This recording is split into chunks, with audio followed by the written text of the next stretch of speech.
There is a fable that Rabbi Milton Friedman has told. It goes like this. A woman was leaving her house to begin a new job. It was her dream job. She had prepared for years to get this position, and she was practically bouncing down the street with anticipation, so thrilled to begin this new journey, having the honor of being paid to do this work that she felt so called to do. She's skipping and leaping. It's the best day of her life, and she begins to cross a bridge to get to work. And about halfway across the bridge, she encounters a man. And that man has a gentle smile on his face, and he goes up to her and he greets her, and he hands her the end of a rope.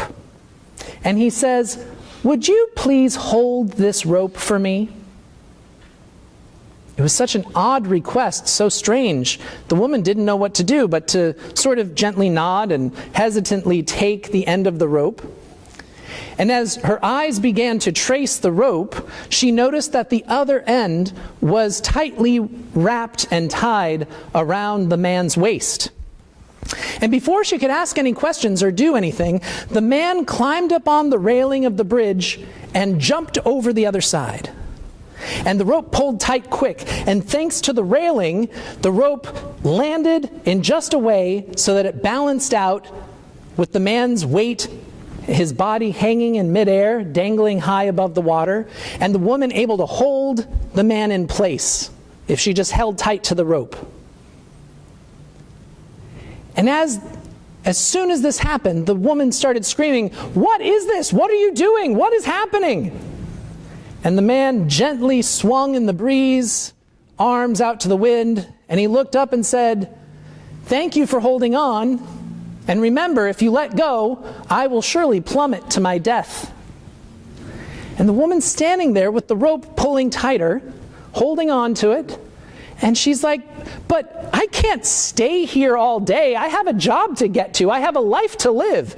And the man gently floats in the breeze, swinging by the rope, and he looks up at her and he says, "Don't you dare let go, or I will fall to my death, and it will be your fault." And the woman is holding on to this rope, and she screams out to him, "It's not my fault. You did this. You made me hold this rope. You jumped over. This is your fault." And the man gently swung in the breeze and said, "I'm sorry if that's the way you remember it. But the fact is, we're both stuck here now. If you let go, I will die. And if you'd please quiet down. It's really nice out here, and I'm tired of dealing with noises."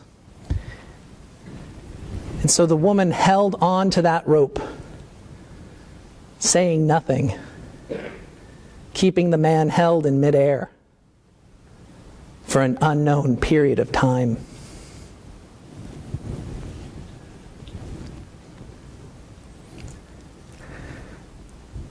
Our most common understanding of peace is that it is the absence of conflict. When we say the word peace, we most often associate it with the words that are its opposite: violence, fighting, war, conflict. What does peace mean to us? It means these terrible things are absent, they're gone.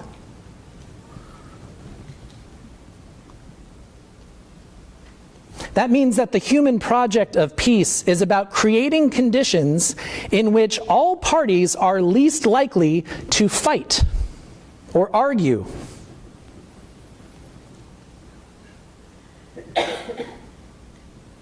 But as Rabbi Friedman's fable reveals, we humans are very capable of creating scenarios in which conflict is avoided, peace is achieved, but justice is not done. Have you ever found yourself in this position? Have you ever been forced to put your life on hold to prevent a tragedy that wasn't your doing in the first place? Have you found yourself dangling freely and wildly off the side of a bridge, confident that you can continue acting as you want because no one will have the heart to let go of your rope?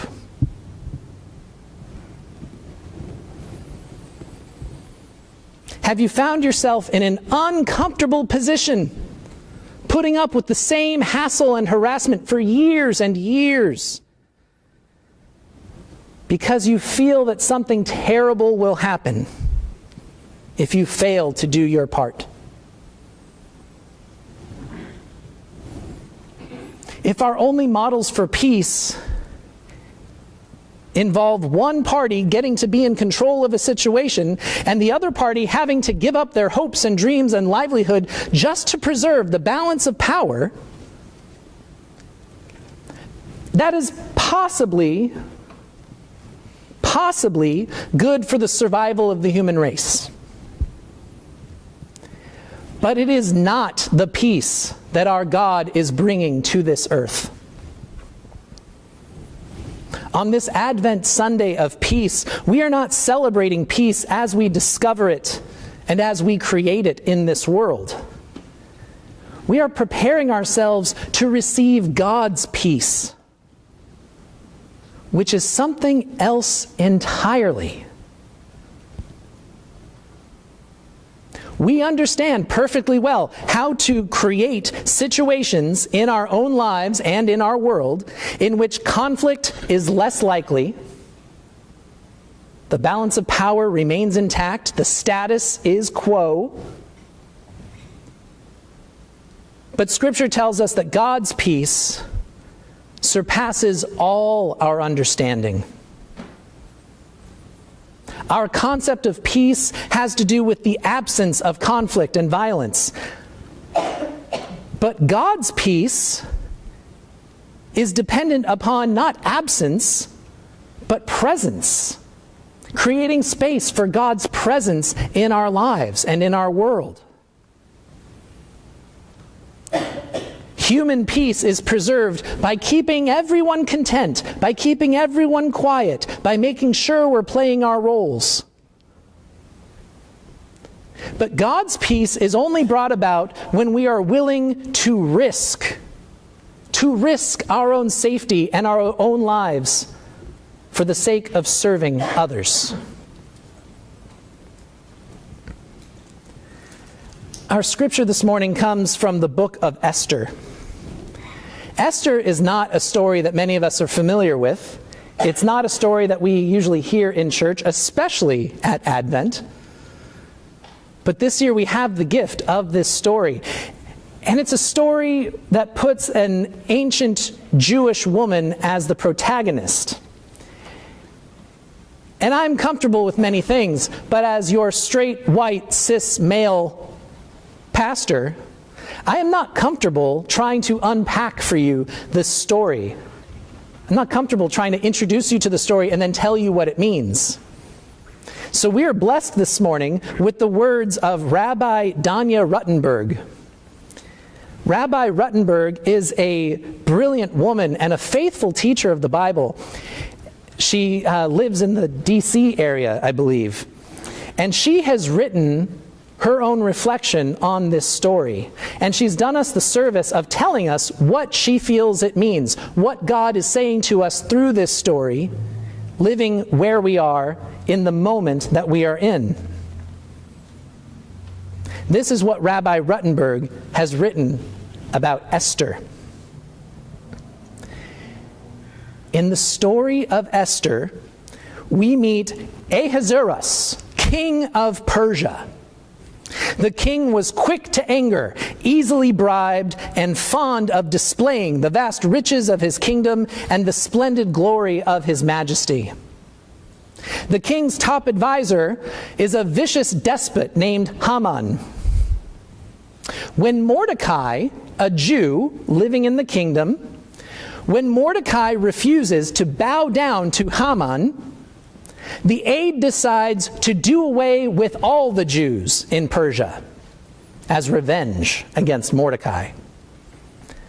Haman goes to the king and pitches this idea on the grounds that certain people in this land are different from other people and thus not worth protecting. Further, Haman says he will deposit 10,000 talents of silver to the royal treasury if the king is willing to agree to draw an edict for their destruction. The king, as it turns out, has no problem using these people as pawns if it benefits him. And then we meet Esther. Esther is the king's newest wife that he has taken for himself. And it turns out Esther is secretly Jewish. As Haman's plot came to light, Mordecai hears the news of what is about to happen to all of his Jewish brothers and sisters, and he goes to Esther in secret. And he visits her to persuade her to lobby on behalf of the Jewish people to the king. Initially, Esther refuses Mordecai's pleading. Esther says it is punishable by death to go before the king without being called. The king has not called me in. If I present myself there, he may kill me. My life would be in danger. Mordecai pressed her. Even if she was safe, he said to Esther, even if you were safe, even if you are unlikely to be affected by Haman's edict, you have an obligation to endanger your life to save those who would be in danger. In fact, Mordecai said Esther's privilege carried with it the responsibility to put herself on the line for those in need.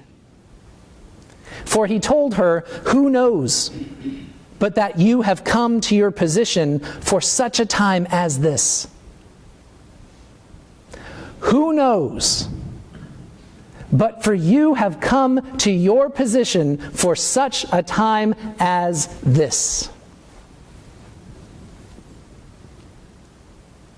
What does Rabbi Ruttenberg tell us this story means for us living in America in this moment in 2018? Our rabbi says, we, all of us, are Esther right now. Some of our own people are in grave danger. People who have been living with us, people who we have studied with, people who we work beside, people who are raising children in our community. Many of us are safe by mere luck or circumstance. Esther was willing to step up and even act contrary to the law on behalf of her people. And at the end of the story, the Jews are saved. As part of this happy resolution, Esther, the queen, sends a dispatch throughout the land with words of truth and peace directed to her people. Rabbi Ruttenberg asks, and what about us?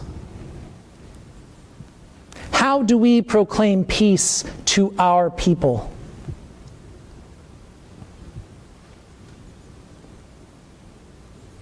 We know how to make peace in our own lives. Just do what others ask you to do, and don't make a fuss. This is no small thing. Because each and every one of us, anyone who has ever found themselves holding on to that rope, we have a strong sense that if we don't do as we're told, if we speak up or act out, lives are in the balance. We will lose people.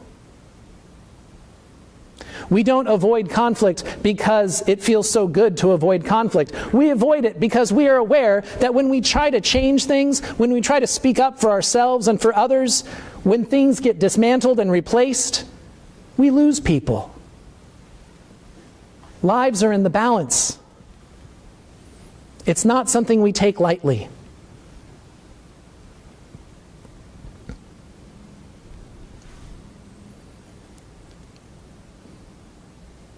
We're worried that if we fail to do our jobs, if we fail to care for others and make them happy, even if it means taking responsibility for things that are not actually our responsibility in the first place, we are deeply fearful of ruining the lives of others.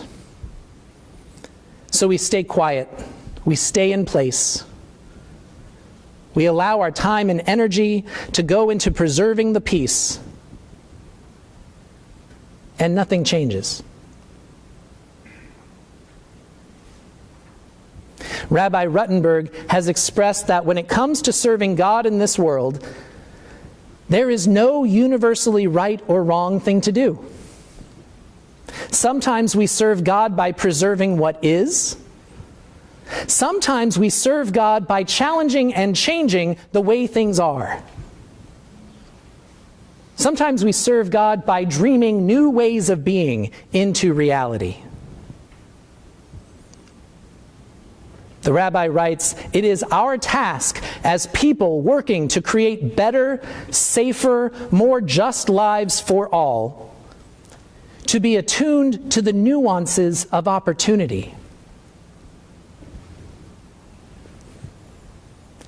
As we patiently await and anticipate a time that God's peace will break into this world and shatter our understanding of peace itself,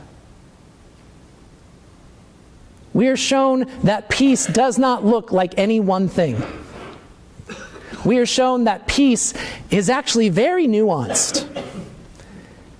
That the way we each give and receive peace in our lives can look very different from story to story, from situation to situation. It's our job as people of faith to be attuned to the specifics of our story, to look for our opportunities, to see what peace can look like for us and for those we love. Siblings of faith, hear the words of Rabbi Ruttenberg, the words of Esther and Mordecai, the words of God. Perhaps you were put right where you are for such a time as this. Each and every one of us has the ability and the responsibility to put our lives at risk in order for God's peace to be brought into the world, revealed through others. If you have the good fortune of a steady income, it is your responsibility to help care for those who are not as lucky. If you have the good fortune of having a non-anxious presence, it's your responsibility to help alleviate the anxiety for others. If you possess love and belonging in your life, then you are called to bring love to the unloved and belonging to those without a home. We're going Christmas caroling this afternoon. If you can sing, and I don't even mean if you can sing well, if you can sing, you have a responsibility to bring the gift of music to those who live in silence and isolation. If you have a healthy body that is capable of movement and work, then your very body can be a gift to those whose health is failing. You can bring peace to those people's lives. If you have lived in a habitable world that functions according to the laws of nature, then you have the responsibility to work as hard as you can to ensure that future generations will also have a habitable world. If you had the good fortune of being born as a citizen of the United States, you have the responsibility to work for peace for all people who do not share in that fortune. If you are a member of a loving, welcoming faith community, a place that invites the participation of all people of all persuasions, friends, you have the responsibility to prepare a seat for someone who is not yet here, to invite them in, to make them part of us. God's peace is waiting to break into this world, to shatter our expectations and upend our understanding of how the world works. And perhaps God is waiting for each of us to risk ourselves to provide peace with others. So friends, let us prepare our hearts together to be ready for such a time as this.